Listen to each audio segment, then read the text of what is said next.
Hallie Jackson in our crowd. Hallie. I'm with Philip Clay, who was a public affairs officer in the Marine Corps. He spent a year in Anbar province in Iraq. He left the military with the rank of captain, service that inspired him to write a book. He's a Democrat, and he has this question for you, Mr. Trump. Mr. Trump, over the past 15 years, a lot of U.S. troops have bled and died, securing towns and provinces from Iraq to Afghanistan, only to have insurgent groups like ISIS spring back the moment we leave. Now, you've claimed to have a secret plan to defeat ISIS, but you're hardly the first politician to promise a quick victory and a speedy homecoming. So, assuming we do defeat ISIS, what next? What is your plan for the region to ensure that a group like them doesn't just come back? Sure. I mean, part of the problem that we've had is we go in, we defeat somebody, and then we don't know what we're doing after that. I mean, we lose it. Like, as an example, you look at Iraq, what happened, how badly that was handled.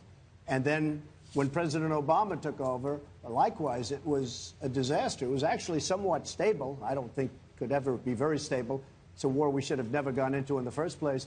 But he came in, he said, when we go out, and he took everybody out. And really, ISIS was formed.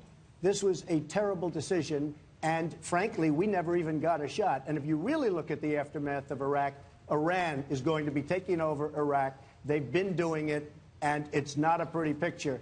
And I think you know, and because you've been watching me, I think, for a long time, I've always said, shouldn't be there, but if we're going to get out, take the oil. If we would have taken the oil, you wouldn't have ISIS, because ISIS formed with the power and the wealth of that oil. How are we going to take the oil? How are we going to do that? You would leave a certain group behind, and you would take various sections where they have the oil. They have, people don't know this about Iraq, but they have among the largest oil reserves in the world, in the entire world.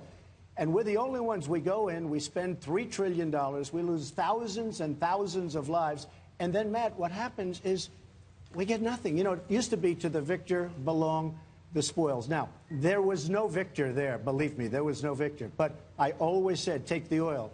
One of the benefits we would have had if we took the oil is ISIS would not have been able to take oil and use that oil Let me stay on ISIS to fuel themselves. Let me